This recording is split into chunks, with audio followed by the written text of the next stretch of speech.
sei, mano, aquela cena em Ginza com o sopro atômico causando uma explosão de cogumelo fez a gente acreditar que o Minus One é invencível. Mas e se eu te provasse que no panteão dos monstros ele é quase um iniciante? Mano, se você colocar esse bicho pra brigar com as lendas que eu separei hoje, o resultado ia ser bem diferente do que você viu no filme de 2023. Eu vou te mostrar agora quem são os 7 monstros que transformariam o Godzilla do Japão pós-guerra em apenas uma lembrança. E eu te garanto que o último da lista é tão grande que o Minus One nem saberia onde começar a morder.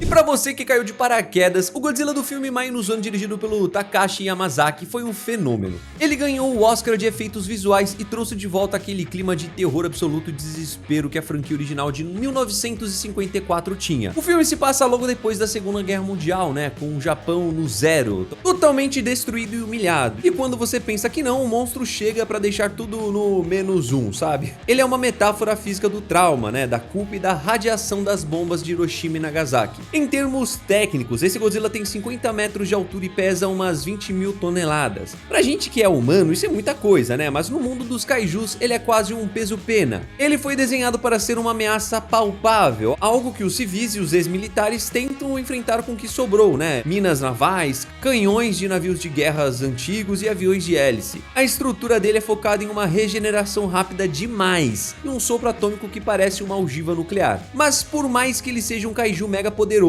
ele foi derrotado por tecnologias antigas. Quando a gente tira ele desse contexto de pós-guerra e coloca para encarar deuses interdimensionais, né, seres de 300 metros ou mutações de 100 mil toneladas, a conta simplesmente não fecha. A escala de poder explode e o Minus One acaba ficando pequeno. Agora que você já sabe sobre o Godzilla Minus One, bora para as 7 criaturas que ele não suportaria.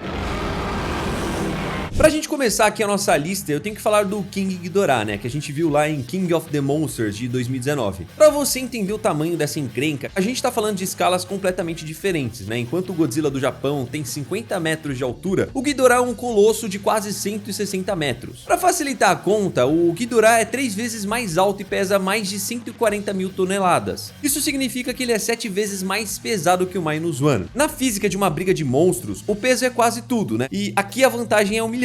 Se o Ghidorah simplesmente cair em cima dele ou resolver usar o peso para esmagar o Minus One contra o chão, a briga acaba antes de começar. É como colocar um lutador de judô peso pesado para lutar contra uma criança de 5 anos. Mas não é só tamanho que assusta. Esse Ghidorah é uma entidade alienígena que controla o clima. Ele cria furacões de categoria 6 só de estar por perto, com ventos que derrubam aviões e destroem cidades inteiras. O Godzilla do Minus One, que é pequeno e leve comparado aos titãs americanos, ia ser jogado de um lado para o outro pelo vento antes mesmo de conseguir ver quem o atingiu. E tem a questão do tempo, né, de reação. Lembra como o Minus One sofre para carregar aquele sopro atômico dele? Aquela mecânica das placas das costas saltando e fazendo um barulho de clique mecânico demora vários segundos preciosos para ele, né? O Ghidorah não tem esse problema. Ele dispara raios de gravidade pelas 3 cabeças de forma instantânea. São correntes bioelétricas de altíssima voltagem que iam sobrecarregar o sistema nervoso do Minus One, causando uma paralisia muscular imediata e impedindo dele sequer carregar o próprio golpe. Imagina o cenário: enquanto uma cabeça do Ghidorah morde o pescoço do Minus One e drena a energia dele, as outras duas disparam raios a queima-roupa. E se o Minus One tentar usar a regeneração, ele vai ter que lidar com o golpe final do Ghidorah, aquele drop estratosférico, né? Em King of the Monsters, o Ghidorah levantou o Godzilla americano, que pesa 100 mil toneladas, né, até a borda do espaço e soltou ele lá de cima. O Minus One, que pesa só uma fração disso, seria levado para as nuvens como se fosse um brinquedo de pelúcia. A queda livre ia atingir uma velocidade terminal absurda, e no impacto o corpo dele ia simplesmente explodir. A gente viu no filme de 2023 que a estrutura interna do Minus One é bem sensível, né, a mudanças bruscas de pressão. Uma queda dessas ia transformar o rei de Ginza num patê, e não ia sobrar nenhuma célula inteira para a regeneração começar. E se você acha que o poder físico é o único problema, mano, espera pra ver o que acontece quando a gente tira o tamanho da jogada e coloca habilidades mentais que desafiam a lógica.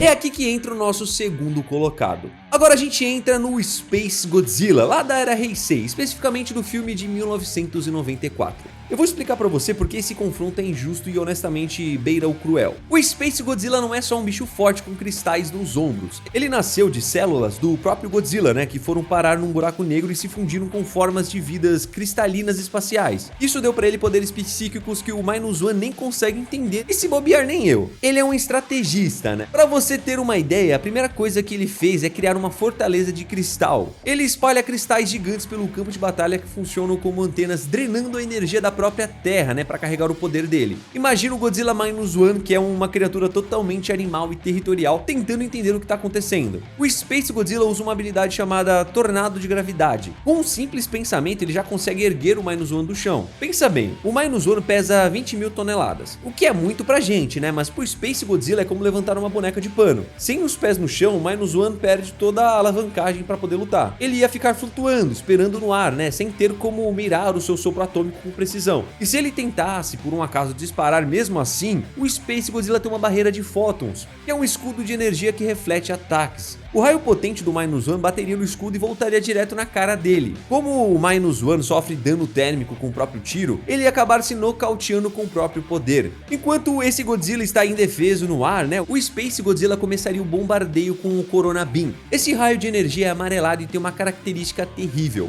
Ele não viaja numa linha reta, né? O Space Godzilla consegue guiar o raio para fazer curvas e atingir pontos vitais, como os olhos ou a mandíbula ferida do Minus One. É um ataque de precisão cirúrgica contra um bicho que só sabe morder e empurrar. Além disso, o Space Godzilla é sádico. Ele não ia matar o Minus One rápido, ele ia ficar torturando o bicho de longe, mantendo a distância e usando a inteligência superior para conseguir anular qualquer tentativa de reação. É o clássico caso de um lutador de rua enfrentando um mestre de artes marciais que também é um gênio da física. O instinto selvagem do monstro japonês simplesmente trava, né, diante de tanta manipulação de realidade. Mas se o Space Godzilla vence pela mente e pela manipulação do espaço, o próximo da nossa lista vence pela evolução pura e simples. Ele é um ser que não aceita a derrota.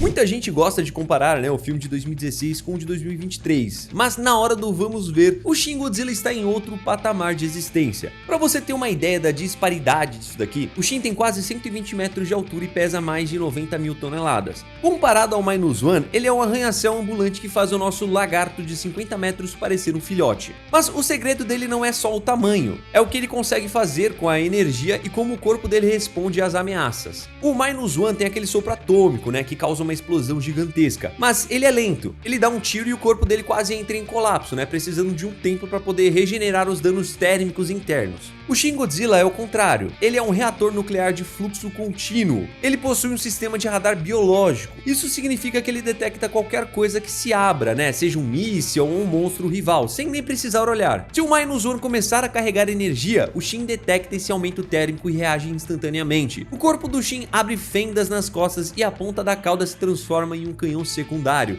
Em vez de uma explosão descontrolada, ele dispara lasers de partículas roxos, que são tão finos e potentes que cortam aço, concreto e carne como se fossem um bisturi quente na manteiga. Antes do Minus One terminar de levantar a primeira placa das costas, o Shin já estaria fatiando ele em 10 pedaços. E tem também um outro detalhe, o Shin Godzilla não é apenas um animal, né? Ele é uma colônia de células mutantes que evoluem para sobreviver. Se o Minus One conseguisse a façanha de morder o Shin ou acertar um golpe nele, o DNA do Shin analisaria o ataque em questão de segundos. E na próxima rodada, a pele do Shin estaria mais grossa, né? O sangue dele poderia se tornar ácido, talvez, ou também ele desenvolveria uma contramedida específica para aquilo. O Minus One é uma criatura estática, ele é o produto de uma mutação que parou no tempo. Já o Shin é um deus em mutação constante, que pode até gerar seres humanoides na ponta da cauda para continuar a luta. Contra um bicho que consegue reescrever o próprio código genético, pro Minus One conseguir ganhar não tem a menor chance, meu parceiro. Ele estaria lutando contra um futuro inevitável, né, que ele não consegue nem compreender. Agora, saindo de um Godzilla que consegue evoluir para se tornar um deus, vamos falar de um monstro que foi criado especificamente para ser o carrasco da espécie.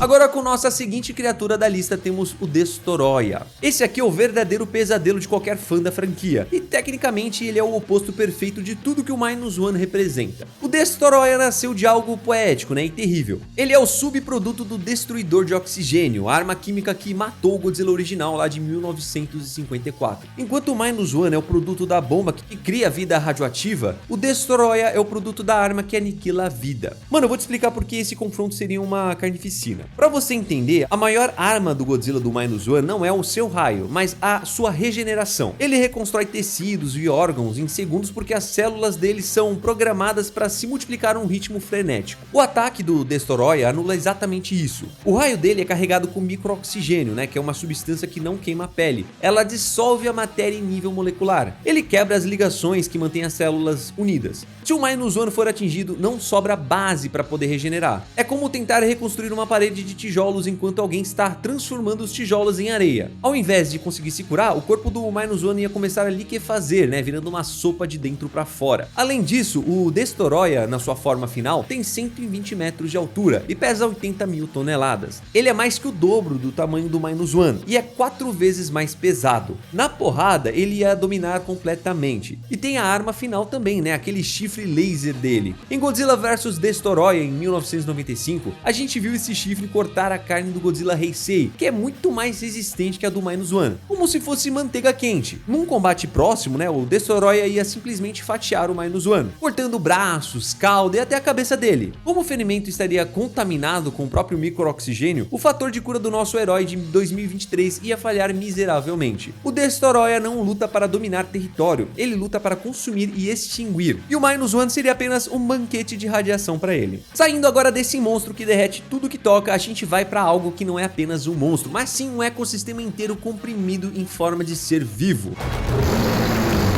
Mano, se você assistiu a trilogia de anime, né, da Netflix, você sabe que o buraco é bem mais embaixo. O Godzilla Earth é o topo absoluto da escala de tamanho e poder. E pra você entender o abismo que separa esses dois, o -1 tem o seu lá, seus 50 metros de altura, né? Só que o Godzilla Earth, depois de passar 20 mil anos dominando o planeta e evoluindo sem ninguém pra atrapalhar ele, chegou a impressionantes 318 metros de altura. Pra você conseguir visualizar na sua cabeça, o -1 não conseguiria alcançar a canela desse colosso. É literalmente como se um gato doméstico tentasse sair na mão com um prédio de 100 andares. O peso dele passa das 100 mil toneladas, o que significa que o simples deslocamento de ar quando ele se mexe, né, já seria o suficiente para jogar o nosso Godzilla para longe como se fosse uma folha seca. Mas o que realmente aniquila qualquer chance do -1 é o escudo assimétrico permeável. O Earth gera uma barreira eletromagnética que envolve o corpo todo através de um órgão especial. Nada, absolutamente nada, toca na pele dele sem permissão. O -1 poderia disparar aquele sopro atômico potente, né, o dia todo, causando aquelas explosões de cogumelo que a gente viu em Ginza. E a energia ia simplesmente bater no escudo e dissipar como se fosse nada. É uma defesa perfeita que aguentou até bombardeios nucleares orbitais. E enquanto o -1 estaria lá cansado e sofrendo com o recuo e o calor do próprio tiro, o Earth ia revidar com um sopro de partículas. Esse feixe de luz não o queima apenas, né? Ele desintegra a matéria em nível molecular e tem um alcance orbital. Um disparo desse ia conseguir vaporizar o corpo de 20 mil toneladas do -1 num piscar de olhos, sem sobrar uma única célula viva para conseguir fazer a regeneração. E para fechar o caixão, o Earth ainda tem um rugido sônico, né, que gera vibrações capazes de despedaçar metais e ossos. Nessa luta, o -1 nem seria tratado como uma ameaça real, né, mas sim como uma praga de jardim que o Earth esmagaria enquanto caminha, sem nem perceber que pisou em alguma coisa. Depois desse gigante que transformou a Terra em sua floresta particular, a gente volta para o campo do impossível, onde as leis da física que o -1 conhece simplesmente não funcionam e a realidade se dobra.